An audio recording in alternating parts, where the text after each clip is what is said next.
Beloveds, this space is a church for Daniel, an autism-friendly virtual oasis for your spirit. I hope we find a new way to do church together, a way that prioritizes people over traditions, a way that celebrates diversity and creativity, and a way that doesn't try to make anyone smaller or quieter. It's a church for my son, Daniel. It's a church for everyone, and it's a church for you. And so here we have Jeanne Williams, who is also a colleague. She is also a United Methodist clergywoman and a mom. And so I asked Jeanne to join me here in this space to talk about the blessings and challenges of ministry and parenthood and balancing it all when we have neuroatypical kids in our brood and how that ends up working out. So, Jeanne, thank you for being here and I welcome you. Well, thanks for asking me. Yeah, totally. Yeah, I'm excited about this. So Yeah, totally. This has been a fun ministry to try to roll up my sleeves and engage in. I bet, I bet. Yeah. Yeah. So tell me, especially because so you and I aren't from the same annual conference. I'm in New York and No. you're in Arkansas. So tell me as much as you'd like to about so your spiritual journey and call story and what you do in the ministry. Okay. Yeah. So I felt my call to ministry early, eighth grade, youth winter retreat situation, um, was deterred, I guess, from my youth director who said, "You're too young." Which ironically, my mom is a local licensed pastor and was serving that church as the associate pastor. And she uh, got wind of that, of course, and was not very happy. And fast forward, I also had and still do have a lot of gifts and skill and talent for music. Hmm. And I did not want to do what mom did. So I did not want to preach. I did not want to be in front of the congregation in that way in a speaking role every Sunday. I didn't want to do the pastoral care stuff. I heard all of her crazy stories about administrative meetings, all of those things. And so by the time I was a junior in high school, um, exploring different options and what I needed to do, to marry the music and the ministry call, went down a deacon path for music ministry. So went to my undergrad and received a Bachelor of Music in Church Music from Lambeth University in Jackson, Tennessee, which no longer exists. And then, excuse me, and then went to Perkins School of Theology at Southern Methodist University on the Sacred Music degree program, Master of Sacred Music. Completed all of the coursework for the Sacred Music program, but failed my comprehensive final, Mm, not once, but three times. wow. However, and this is where God comes in, right? Holy Spirit all through this. And I'm sorry, I am getting choked up. Um, allergies here have been crazy. So after my first semester at Perkins, however, I knew the music ministry was not going to be where I landed. But I also didn't know what to do because, I absolutely did not want to preach. Like, do not want to do that. Do not want to go to elder track. Do not want to do that. So I just stayed because it was comfortable and what I knew. And so by my last year of the Master of Sacred Music program, I finally accepted that I was called to actually preach and had met my now husband, and we got married that last semester, spring break of our last semester of grad school, because that seemed the right thing to do. Looking back, I should have never, we should have waited. Anyway, it is what it is. And I changed degrees. I Mhm. changed from Master of Sacred Music over to Master of Divinity. Did another year and a half of coursework and a year of internship back here in Arkansas. And eventually was ordained elder. And since then, we had our eldest, who is 14, and um, she did not, well, it's that typical girl misdiagnosis, right? Mhm. So she did not actually receive her autism diagnosis until she was 10 Yeah. and um, knew all along that she had something going on.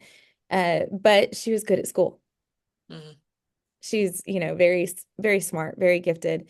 Um, and so being mom, well, and I should also say that my husband is also ordained elder.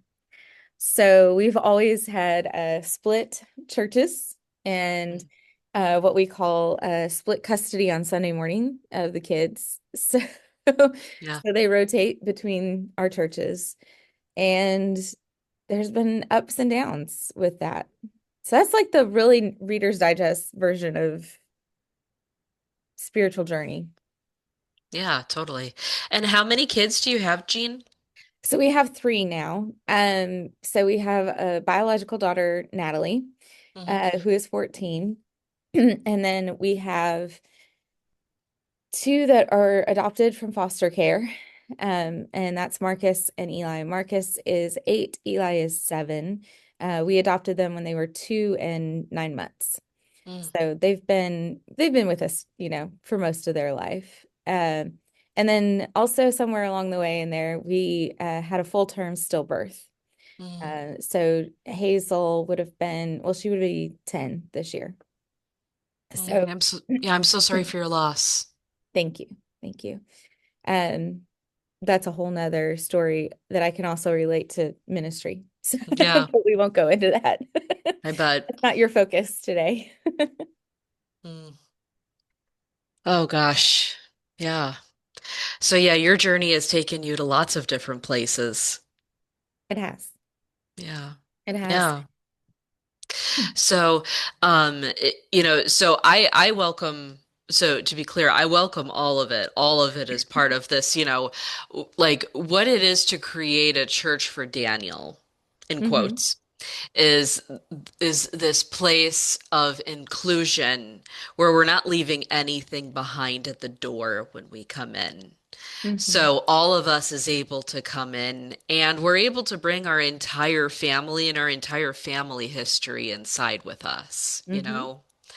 Um, but yeah, but the thing that you and I have in common across our stories is having a child on the autism spectrum.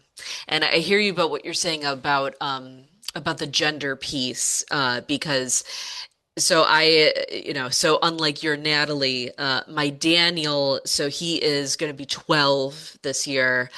He was diagnosed when he was 4. Hmm. And yeah, we still, in the year of our Lord 2026, have a much easier time like understanding autism when we see it in the context of a white boy.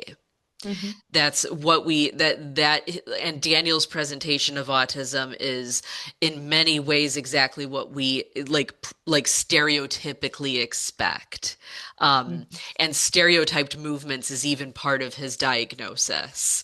Um, but so he fit the profile very clearly to a T, Sure. and so got that diagnosis very, very early that his speech was super delayed. By the time he was 2, he had 4 or 5 words and a couple of suggestive grunts, and that was it for language. Whereas Hmm. I also have 3 kids, and my daughter Lily, when she was at the same age, she was a wordsmith. Like Hmm. she was going through a word explosion and she was saying all kinds of stuff. But Hmm. Daniel was also my oldest, so we weren't sure if he was supposed to be able to say more at 2 Right. than mama, dada, baba, cookie, and then pointing while crying. But those are very clear signs of like struggle with language acquisition and Mhm. then really big frustration that comes from that. So then he started speech therapy and then and here in New York, if we have a program called early intervention. Mhm. And if you don't automatically, if your kid doesn't automatically have 50 words by their second birthday, they qualify immediately for early intervention speech Mhm. therapy. So Daniel, right in, no red tape, no wait. But then once he started speech therapy, the ball started rolling quickly because his Mhm. therapist said, no, this really isn't just a speech problem at all. This is definitely, he needs more help than this. So then he got a special education tutor to do more work with him. And then he got a physical therapist. And then he got an occupational therapist. Mhm. And they kept bringing in more related services.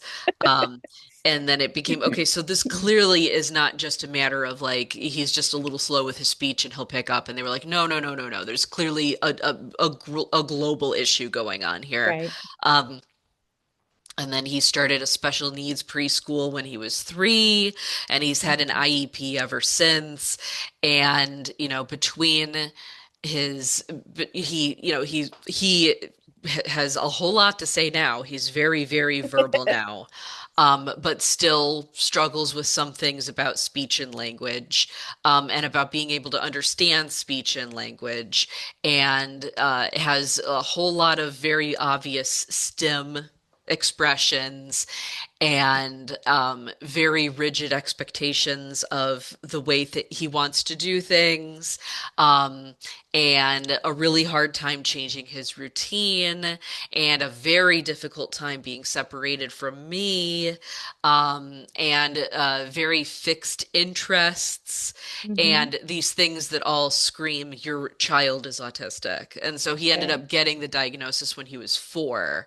And then by the time we Oh, got, and then by the time we got that diagnosis, my husband and I were just like, well, yeah, duh. So, so it that's just, kind of that's the middle yeah, my middle child story. yeah, nice. And so Marcus was 4 when he was Hmm. diagnosed as well, and we started with autism level 2 and 3 with various Hmm. supports. I mean, those descriptors are like miles Yeah, long, right? yeah. And I was like, how can you be autistic in 2 different, like what? Like the Hmm. DSM-5 is a mess. Yeah. Every practitioner that I have that uses it hates it. Um, Hmm. so so my Natalie is autism level 1, which used to be an Asperger's diagnosis, which is part of why it took so long to get her that diagnosis. Hmm. Marcus is um well, first of all, he's biracial. Hmm. And so that's already a thing in and of itself.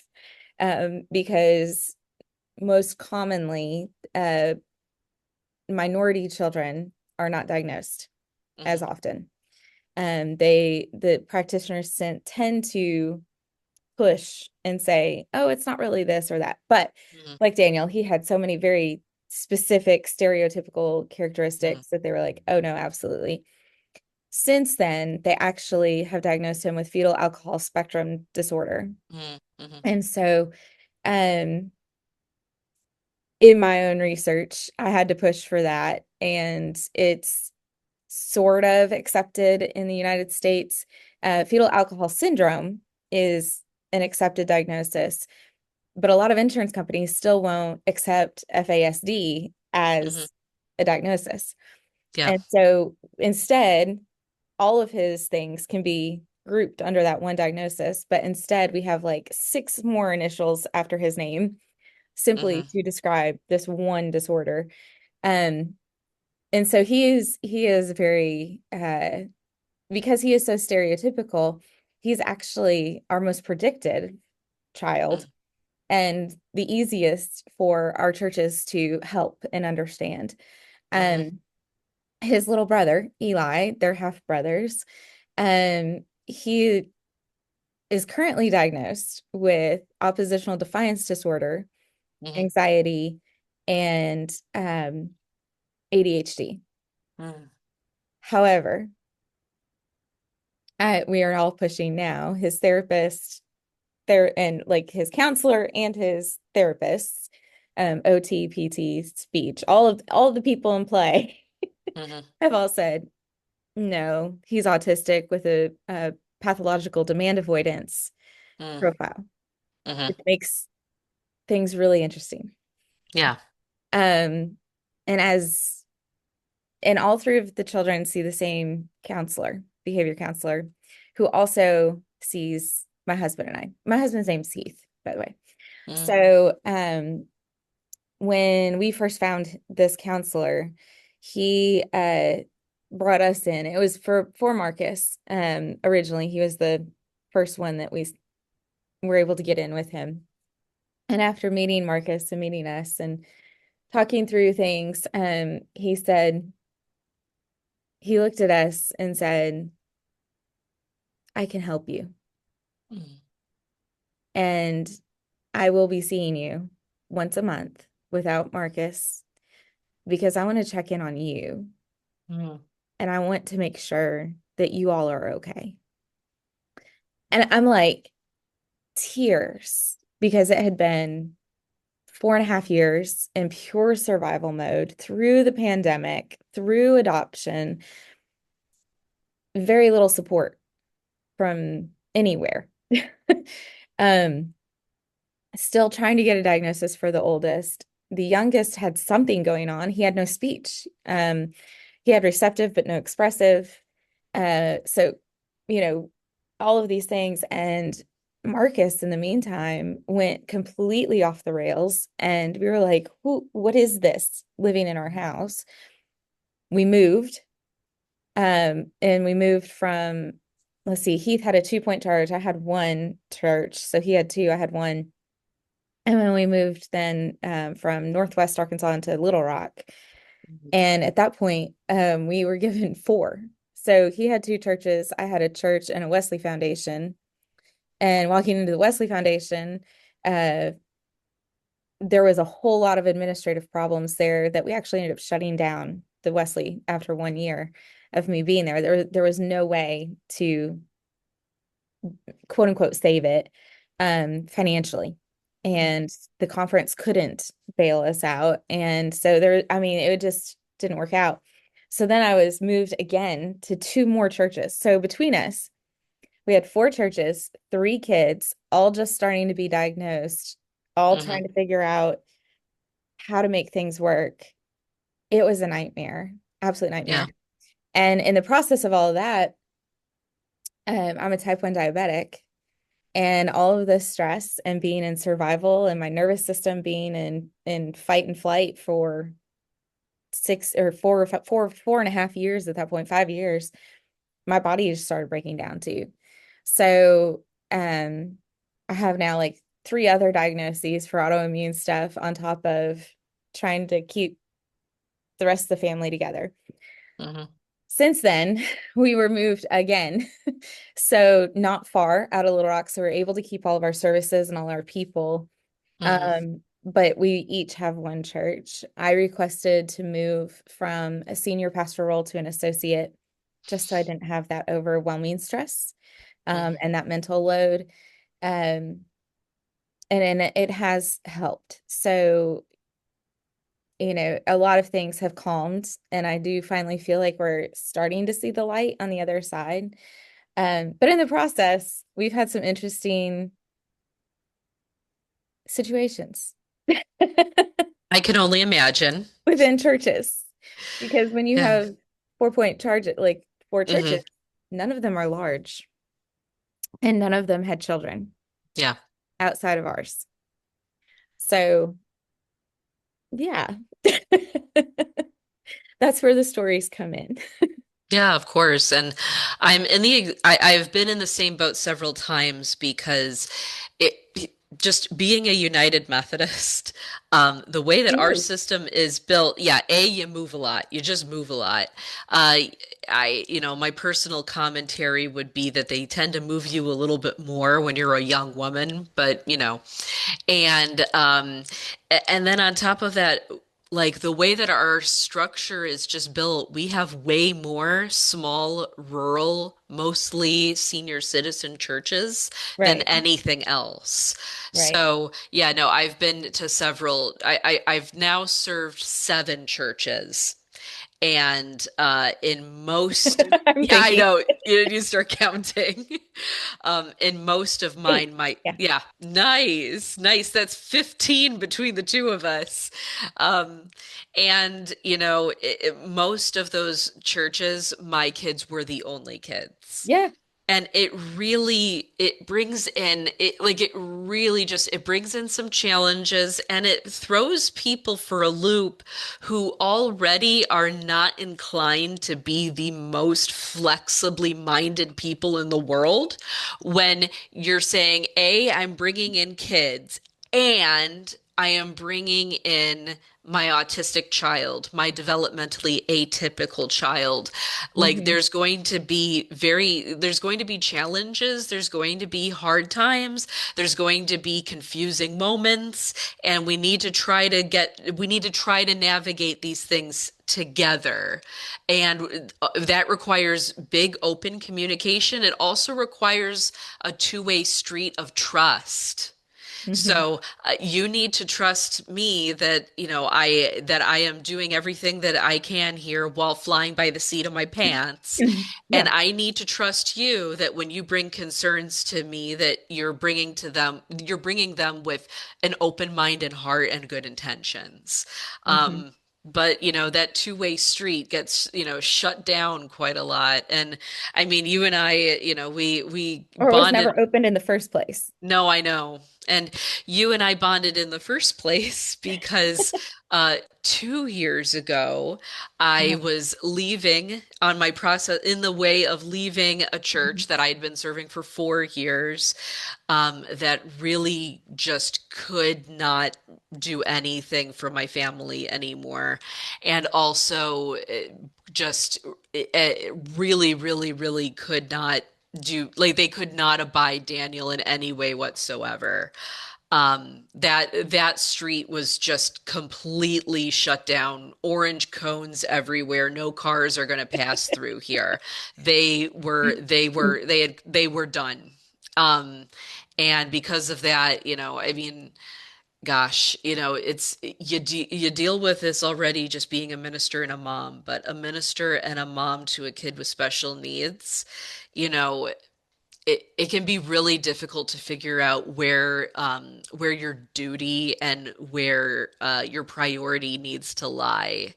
And Hmm. in that situation, I had to say, you know, I have an obligation to serve the church that my bishop asked me to serve, and I am ordained and I took vows to serve the United Methodist Church, but my obligation to my family needs to come first because I can't keep being part of a church that treats my child like this. I need to go where he's safe. So that has to be what is driving the cart here. Yep. So I headed out and now I'm in a place where, things aren't perfect, but they're different and they're much more open-minded. There's also Hmm. more kids in this church that I'm serving now. The church that I had left was in a similar situation where most of the time the only kids there were mine. Yeah. Like, yeah. Well, and so there are also a lot of the churches that are in that position Hmm. that female clergy are more often appointed to, by the way. Hmm. Hmm. Um, we're appointed because we have small children and we're that affinity, right? They think Yeah. they're going to gain more families just because we're there. Uh, Hmm. it's very rare that that happens.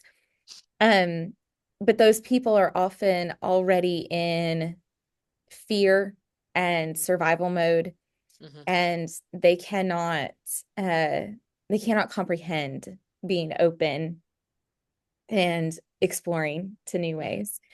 Um, a couple of things came to mind while you were talking. My favorite closed street moment Hmm. was in our evaluation. And I was told that one of my critiques is that I cannot control my children on Sunday mornings, that I need to be able to control my children. Hmm. Which would you like me to do? Stop the pastoral prayer so that my child who is disrupting you Hmm. by climbing under the altar, Hmm. or do you want me to ignore him so that I can continue to lead worship? And it struck me upon reflection that there just needs to be more training Hmm. for laity.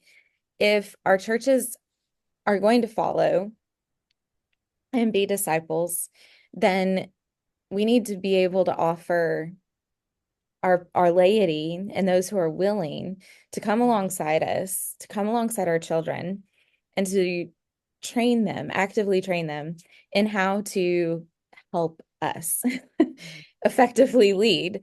And that is, these are the triggers. These are the things that will help, my child calm. These are the, here's when you need to exit the room with them.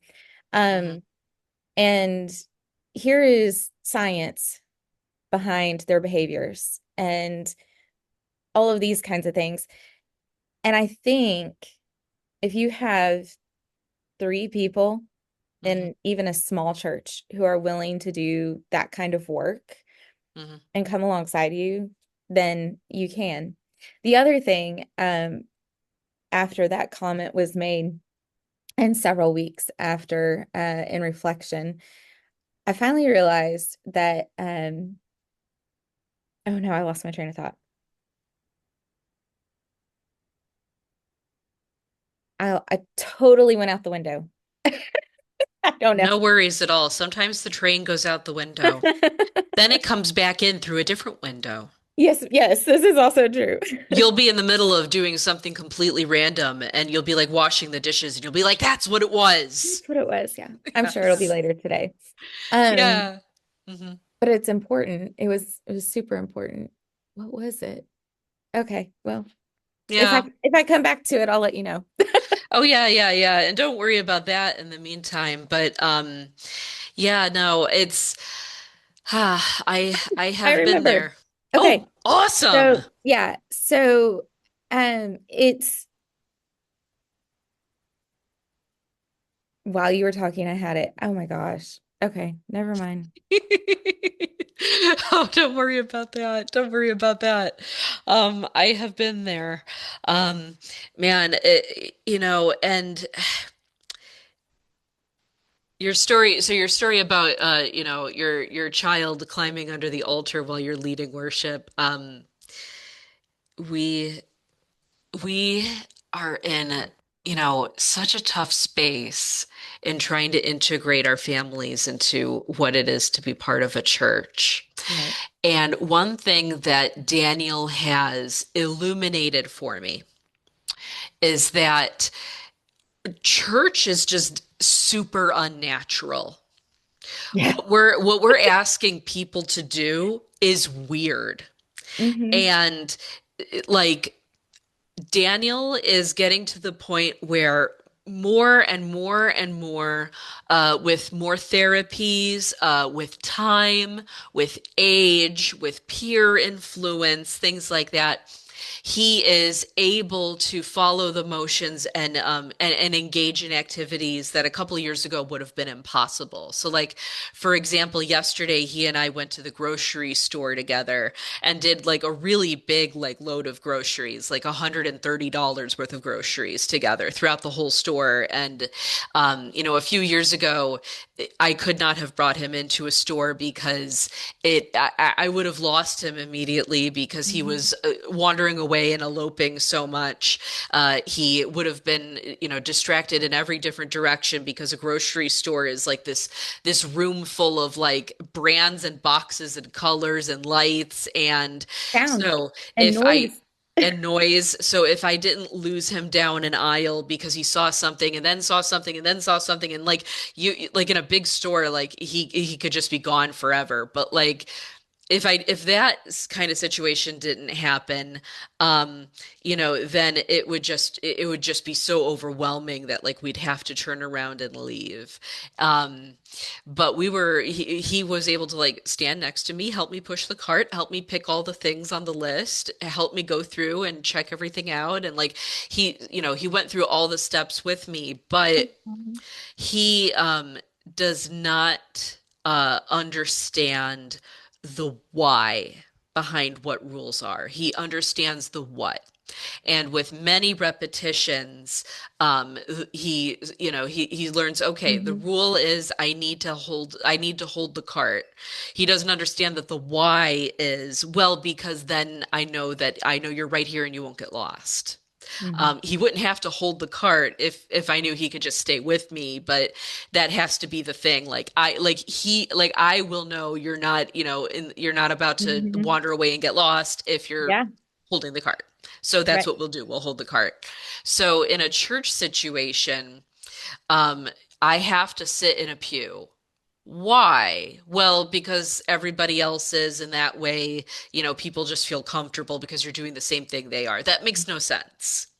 Nope. So, like our developmentally atypical children, they point out what is nonsense in our society faster than anybody else does because they don't understand the why, and then it makes us think, well, why do we even Why do are that? we? Yeah, And why we are we don't know doing? what the why is either. Nope. Um, so yeah, like why do we sit in these super uncomfortable, notoriously uncomfortable wooden pews Hmm. facing forward so we can't interact with each other like as if we're watching a movie? Why aren't we allowed to move unless the bulletin has a little asterisk that says Asterisk. stand up?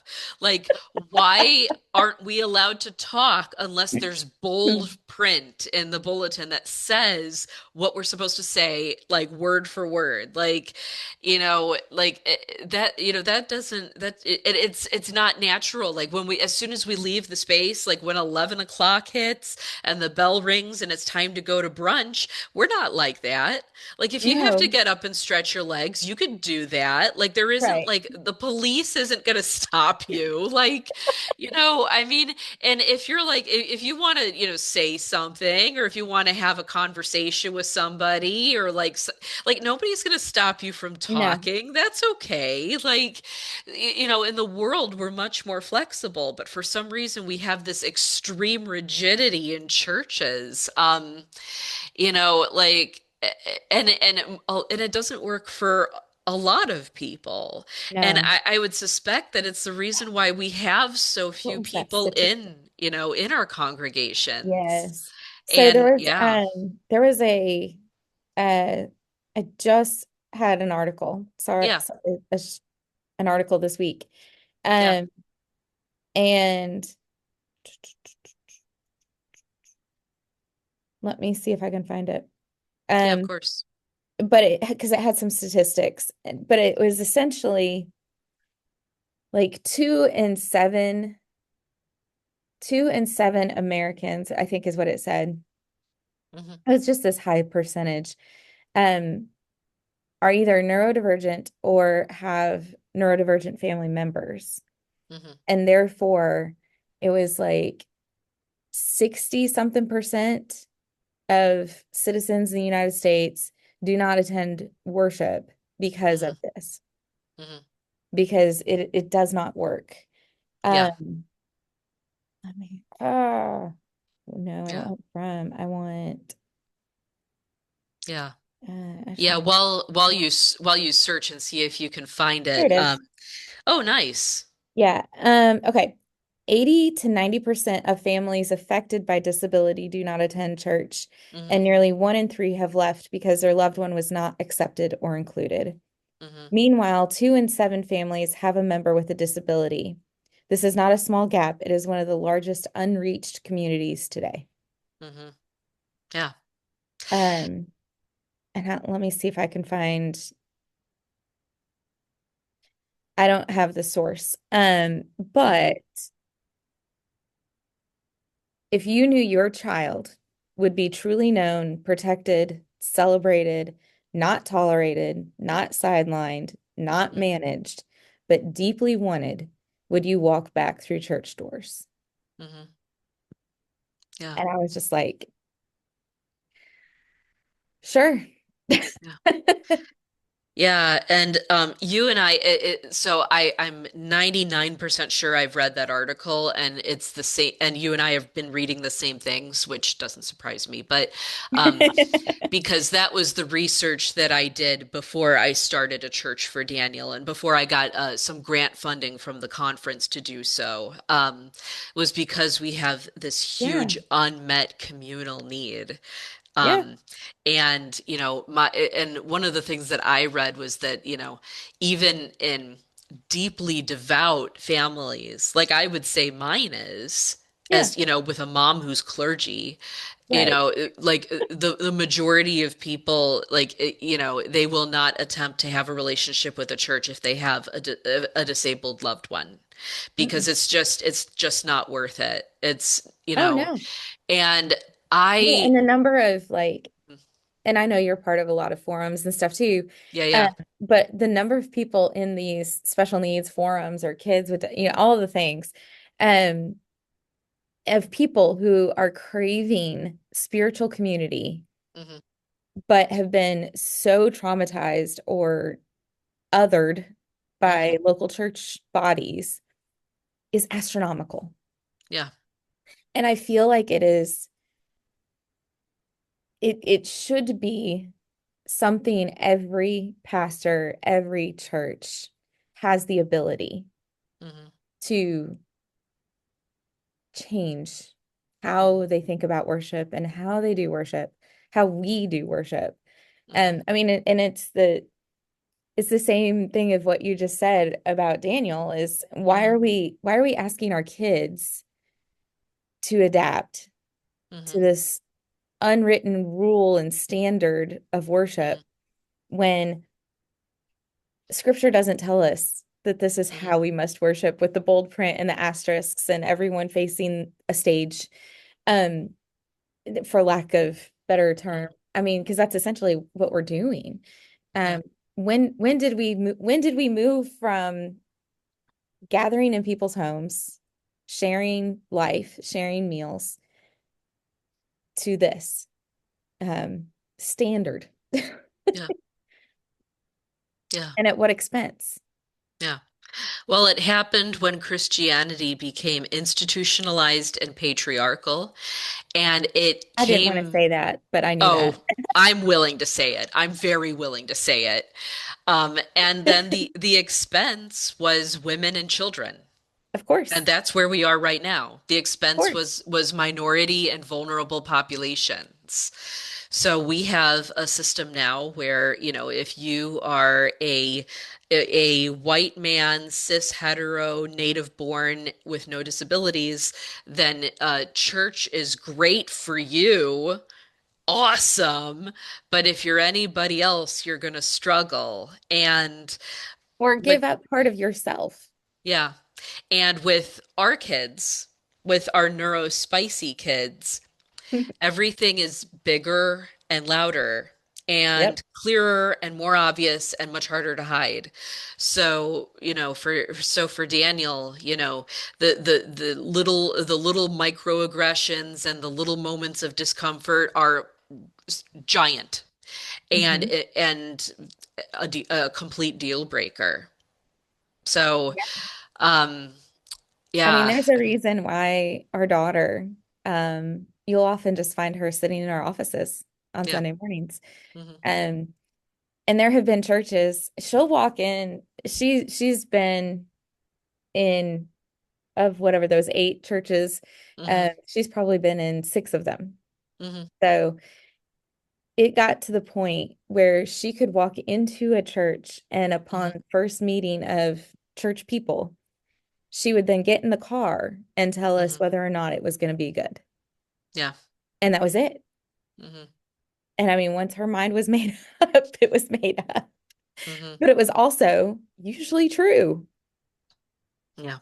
It's one of the things I've learned from Daniel is this thing about reading intuition and trusting it. Yep. Um, and also, like when our kids are exhibiting behaviors that look confusing to us, that they're intuitively expressing Yeah. something, and we need to look at what they're expressing because a lot of Daniel's behaviors that other folks have struggled with in churches are escape behaviors. He's saying, Mhm. "This room feels hostile, and I don't want to be in it. Right. I want an out. I'm looking for the Right. exit door. I don't want to be in this space." And right now, that's where he is. He doesn't want to come to church on Sundays because it just doesn't feel like his scene. He doesn't want to be there. And it Mm. brings up his anxiety, especially because he knows, and much more, like our kids always know more than we think they do. But Oh he yeah. knows that, everything that he does reflects on me and that this is my job. Mm. Um, like, gosh, being a PK is such a wild ride, just in Well, and of nowhere itself. else. I have been trying to find lately Hmm. any other profession where you are required to be at work and your children are expected to be at work with you Yeah. and that you are supposed to parent. Hmm. Add into that, in our situation, we don't have a spouse on Sunday morning Hmm. to be the relied upon person for our kids. Hmm. Um, so it just layers. Yeah. It's layers. Yeah. But, Hmm. it's an interesting societal situation that we find ourselves in Hmm. of we are expected to work, but also our kids are expected to come to work with us, Yeah. but Yeah. only in this Yeah. box. Hmm. Yeah, and every day is bring your kid to work day. I have to expect that if that was standard across other jobs, like there'd be a lot more unemployed people. Oh yeah. I don't think that they could do it. Like my husband couldn't handle it at his work. He works at a TV station. That Oh yeah. just No. you wouldn't be able to accommodate it. Like, Well, you know, and so, when people are wondering why clergy burnout is so hmm high, yeah. especially among young women who are mothers, Hmm. like, Hmm. And meanwhile, a institutionally, we're doing a pretty terrible job of bringing in younger generations at all into the mhm. church. Anybody from baby boomer on down. Yeah. Um, we're doing a pretty terrible job of bringing in, especially people who have kids, like Mhm. even putting the neurodivergence factor aside. Right. A lot of folks, they're just terrified that, they bring a kid into a rigid environment and then a kid is going to act like a kid and make noise and move around and it just won't work. And, we're just not reaching like just typical people in the culture anymore. No. We're not reaching people who work No. and have to take Sunday morning shifts every once in a while, or who can't come to, these 7 o'clock meetings, to be on a committee because they're not punching out at work at 5. Like they have to Or they're work putting kids to evenings. bed. Yeah, yeah. We're just very tone deaf as a church to what life looks like for Right. most people, Right. especially typical family life. And then we sit here and we wonder why we're shrinking, why we're not growing, why we're atrophying. I don't know, it's because, Well, we we're, can name yeah, it. we We can. can name it, but reshaping it, Hmm. doing anything new, um, there are lots of pockets of people trying, Hmm. seminaries offering fresh expression, Hmm. professors now. Perkins just hired somebody that literally that is his whole thing. Hmm. And I, is it bad of me to say a day late and dollar short? Hmm. I mean, we have Yeah. lost generations in Yeah. organized religion. Hmm. I can't tell you the number of people I meet in the world. Uh, just even friends and parents of my kids, and they find out I'm a pastor, and they're like, Hmm. "You're part of that world." Um, that world doesn't get me. Yeah. That world doesn't apply to me. It doesn't assist me in any way. But 2 weeks later, their mom is in the hospital, and you get the text or the Yeah. phone call, "Can you come?" Hmm. Right? You're doing their funerals, you're doing their weddings. Hmm. And they still, so what that tells me is that people are still craving that spiritual connection, that community that is that spiritual community. But we have to think about how we do church, and not just worship, but all of church, Hmm. um, everything that comes with it differently. Hmm. Yeah. And so that's why I was really intrigued by your project, Oh, and yes. and I hope it gains some traction. It is. I'm pleased to Good. say that it is. What I have found with a church for Daniel is that I have to have no expectations of how this is going to go. I came in to this with a kind of a plan for what I wanted to try to do, and the thing that I wanted to try to do did not work. So I had to scrap it completely, kind of early on and then keep working on, okay, Oh, so what else might work? And one thing that is working, that is like gaining, that is seeing follows and like, getting some feet in the ground is, this notion that like we need to remove walls around what you can do that counts as church. So, so coming into a church building might not work for you. Coming into a building at all might not work for you. Being able to commit to a specific set time on one day, on one week, really might not work for you. And I get that because in my family, like the worst thing ever is when I'm expected to be somewhere on like, Sunday at 2, and I'm sitting here trying to like, okay, guys, socks, shoes, coats, like it takes right. half an hour to get everybody dressed and in the Only half an car. hour? I know. We've been working on it. We've been working on making it faster. And then by the time we get there, it's over, you know? Right. And by the time I get there, man, I have put in so much You're work to get in the door that if I have a negative experience when I'm here, I'm not going to come back because it is not going to be worth what it took to get here.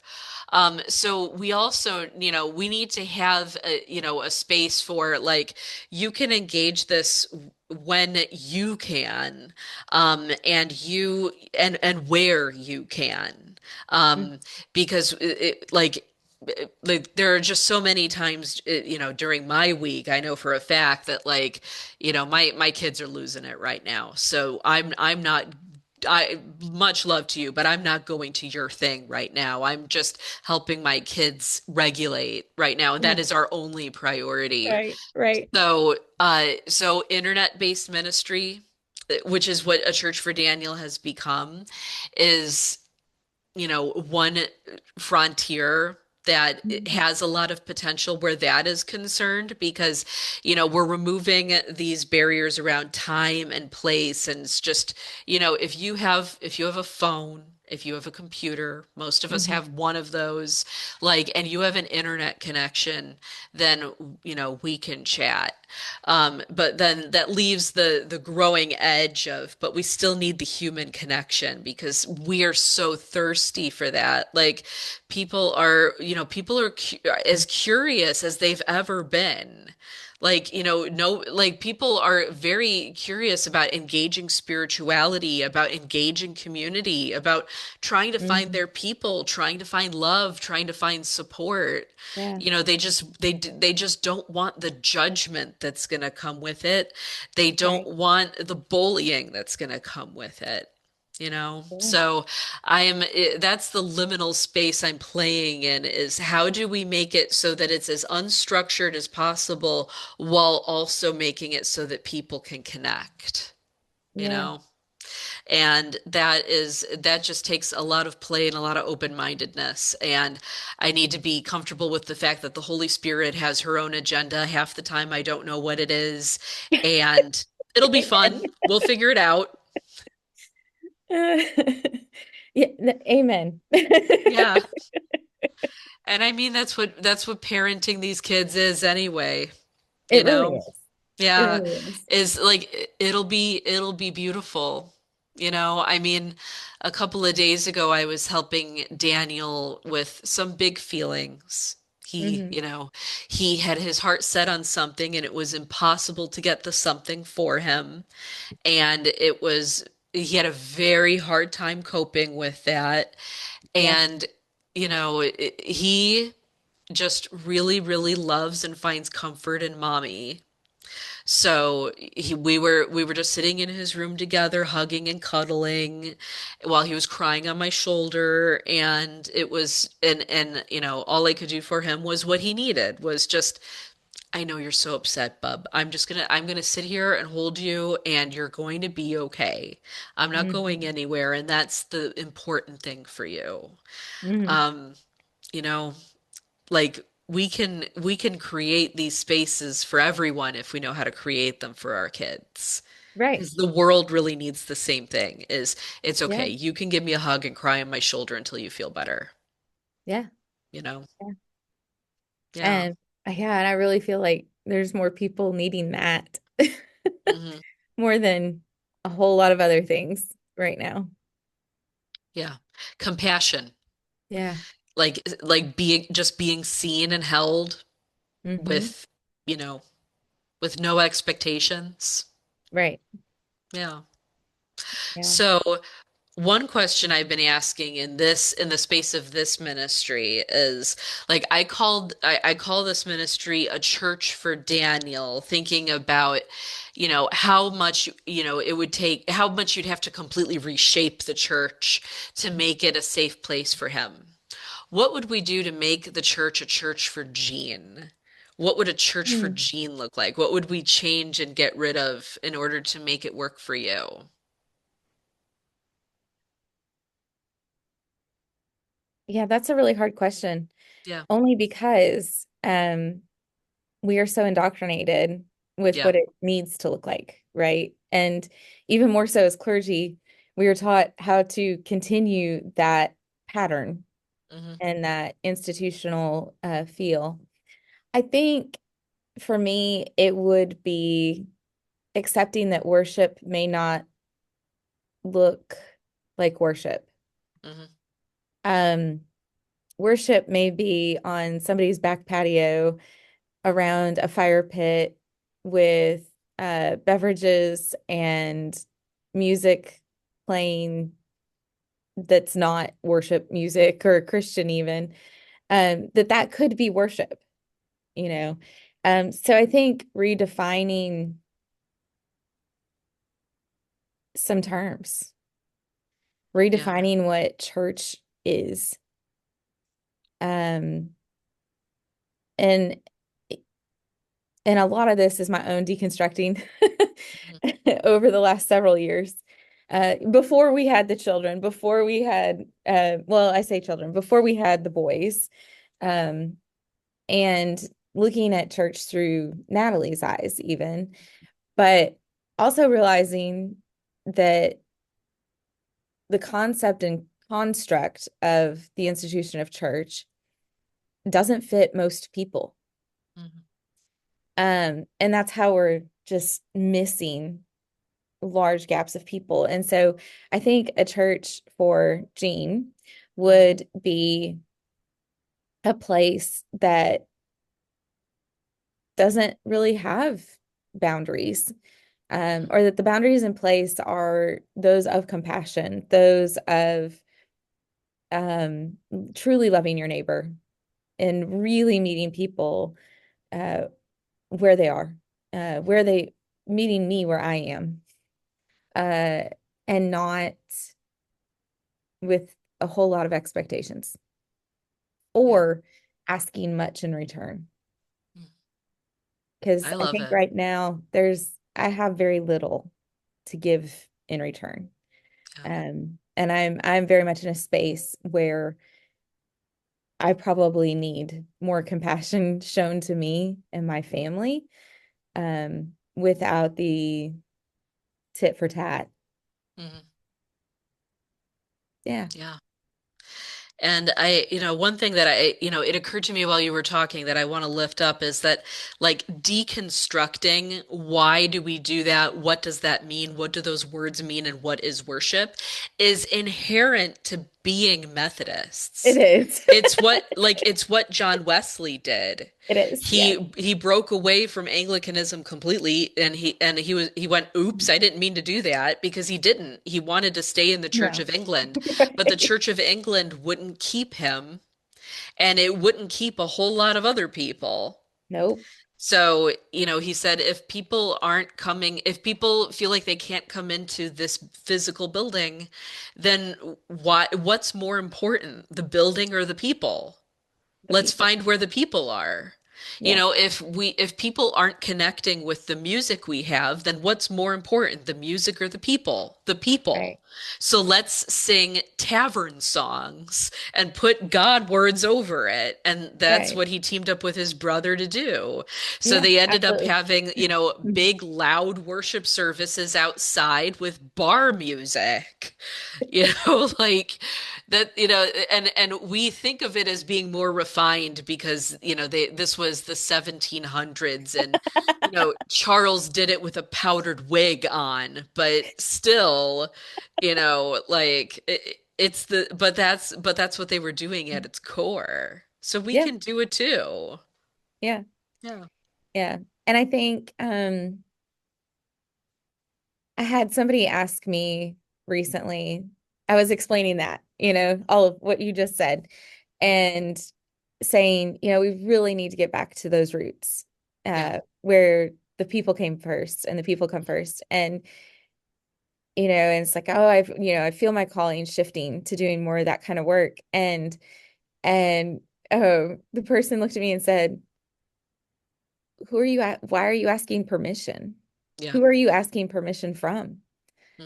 Um, and my response was, well, I really like my income, Yeah. Hmm. unfortunately. Yeah. And I don't know. Yeah. Yeah. Yeah, no, that's a pinching point. And I mean, Wesley himself had to face that same Yeah. point of, like, do I, hold on to the job that comes with the regular biweekly paycheck and the expectations that are comforting because I Yeah. know what's going to happen next, or do I, walk into the frontier? And he ended up choosing the frontier, Yeah. literally, Yeah. you know. Yeah. We have to find a balance of what works for ourselves, though, because he was also an unmarried, childless man, Exactly. you know. Um, in my life, and so my spouse is not clergy, he works for a TV station. So, one of the things that we found in our dynamic is that, the tent pole of his career and income allows more flexibility on my side. Hmm. And that might be, what the future of ministry looks like for some of us, Oh, is absolutely. having more freedom to play because somebody else has, the more stable job. And it, lately in this world, any job is more stable than a job in the ministry, but still, because this isn't stability. This is the spirit. She's a Right. firebird. She is. Yeah. That she is. Yeah. Okay. The last question that I've been asking as long as I've been in podcasting is a question that I'm in love with. So I keep asking it. Okay. If you could tell the world one thing about God, what would it be? Just one? Oh, yes, but I find that when you think of just one, it's like the most important one. Yeah. Um,